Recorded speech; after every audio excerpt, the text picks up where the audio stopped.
what I wanted to say is that there's a misinterpretation అనుకోండి, misinformation అనుకోండి, false information అనుకోండి, ఏమనుకోండి.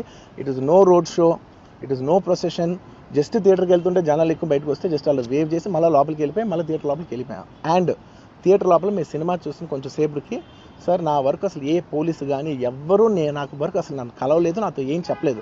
నాకు చెప్పిందల్లా అది పైగా మా మేనేజ్మెంట్ సైడ్ నుంచి వాళ్ళు మా వాళ్ళు వచ్చి చెప్పింది ఏంటంటే, సార్ బయట ఓవర్ క్రౌడ్ అవుతుంది, మీరు దయచేసి వెళ్ళిపోండి అని చెప్పారు. వాళ్ళ పోలీసు వాళ్ళందరూ బయట చాలా మందికి ప్రాబ్లం అవుతుంది సార్, ఓవర్ క్రౌడ్ అవుతుంది, మీరు వెళ్ళిపోండి అంటే నేను వెళ్ళిపోయా. సినిమా స్టార్ట్ అయిన కొంచెంసేపు నేను వెళ్ళిపోయా. నేను మా వైఫ్ అందరూ మేము బయటకు వచ్చాము అంతే. నాకు అసలు ఆ తర్వాత నెక్స్ట్ డే నాకు తెలిసింది ఒక లేడీ ఇలా ఉందంట, కళ్ళు తిరిగి పడిపోయిందంట, ఆ తర్వాత ఆవిడ పాపం చనిపోయిందంట, ఇలా ఒక కిడ్ ఉన్నాడు అంటే నేను షాక్లో గురయ్యా.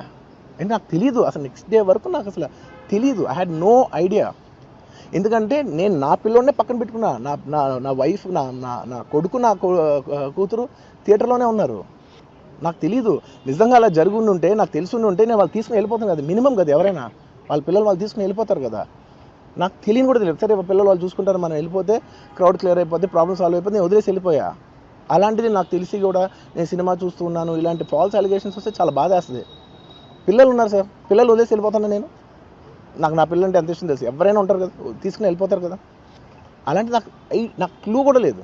నేను ఇంటికి వెళ్ళిపోయిన తర్వాత నేను వెళ్ళిపోయిన నెక్స్ట్ డే నాకు మార్నింగ్ తెలిసింది చనిపోయారంటే షాక్ అయ్యాను నేను.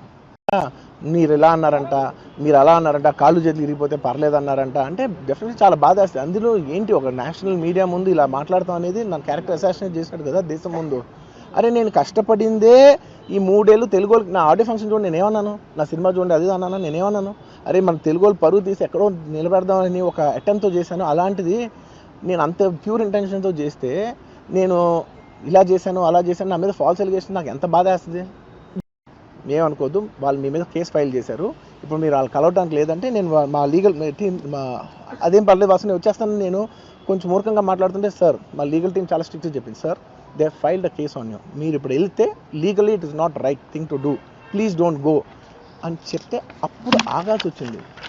సార్ నాకు ఒక్కటే విషయం చెప్తా సార్, ఎవరో వైజాగ్లో చనిపోతేనో, లేకపోతే చనిపోతున్నారంటేనో, లేదంటే విజయవాడలో చనిపోతున్నారంటే ఒక పెద్ద ఆవిడ అంటేనో, లేదంటే చిరంజీవి గారి ఫ్యాన్స్ మన నూర్బాయ్ లాంటి వాళ్ళు, లేదంటే కళ్యాణ్ గారి ఫ్యాన్స్ మన ఎవరో అంటేనే వాళ్ళందరికీ నేను వెళ్ళి పర్సనల్గా సార్ ఇక్కడి నుంచి విజయవాడ వెళ్ళాను సార్ ఎవరినో కలవటానికి, ఒక లేడీని, ఒక వైజాగ్ వెళ్ళాను ఇక్కడి నుంచి ఎక్కడో ఉప్పలు ఉంటే ఎక్కడో దాటుంటే ఎక్కడికో వెళ్ళాను. అలాంటిది నా ఓన్ ఫ్యాన్స్, నాకు నా ఫ్యాన్స్ అంటే ఎంత ఇష్టం మీ అందరికీ తెలుసు. అలాంటి నా ఓన్ ఫ్యాన్స్ నా ఓన్ థియేటర్లో నేను ఉన్న ప్రెమిసెస్లో అలా జరిగిందంటే నేను వెళ్ళి కలవనాలని, వాళ్ళు కలవాలి నాకు ఉండదా? అది మినిమం కదా. అసలు ఎవడైనా వెళ్ళి కలుస్తారు, ఎందుకు కలవను నేను కలవపడడానికి ఓన్లీ రీజన్ ఏంటంటే I'm tired, I can't go. అంత మాత్రం నేను స్పందించలేదు అని అనడానికి కూడా లేదు. సో నాకు ఏం చేయాలో తెలియక నెక్స్ట్ డే సరే వాసు మనం వెళ్ళకపోతే బాగోదు, ఏం చేయాలో తెలియక అప్పటికప్పుడు ఒక వీడియో పెట్టా. ఎందుకంటే నేను కూడా షాక్లో ఉన్నా. I'm having a few hourly updates about what's happening with the kid. ఆ అబ్బాయి శ్రీతేజ్కి యూనో ఎవ్రీ ఫ్యూ అవర్స్కి ఏమవుతుంది అప్డేట్లో ఉన్నాను. గుడ్ థింగ్ ఏంటంటే తను బాగున్నాడు, లైట్లైట్లా కదులుతున్నాడు, he's progressing, this good thing that's are happening. ఇన్ని మిస్హ్యాప్స్లో అదొక్కటి ఆనందపడగలిగిన విషయం ఏంటంటే అవ్వలేదు. అండ్ నేనేదో ఇర్రెస్పాన్సిబుల్గా థియేటర్కి వెళ్ళిపోయాను, పర్మిషన్ లేకుండా వెళ్ళిపోయాను అనేది అబ్సల్యూట్లీ ఫాల్స్ ఇన్ఫర్మేషన్. అలాంటిది ఏమీ లేదు. థియేటర్ వాళ్ళు పర్మిషన్ సార్ట్అవుట్ చేసుకున్నారని చెప్పి మేము అక్కడికి వెళ్ళాం. అక్కడికి వెళ్తే పోలీసులే క్లియర్ చేస్తున్నారు అక్కడ. So it is understood that everything is sorted. నేను వాళ్ళ డైరెక్షన్లోనే వెళ్తున్నాను. అండ్ ఏంటి వాళ్ళు ఒకవేళ నిజంగా పర్మిషన్ లేకపోయి ఉంటే చాలాసార్లు వాళ్ళు చెప్తారు, సార్ మీ పర్మిషన్ లేదంటే మేము రెండింటితో వెళ్ళిపోతాం, వాళ్ళే క్లియర్ చేసి ముందుకు రమ్మంటూ ఉంటే పర్మిషన్ ఉందనుకునే కదా మేము ముందుకు వెళ్తూ ఉంటాం in that flow of things. So నేను ఆ మైండ్ స్పేస్లోనే ఉన్నాను. అండ్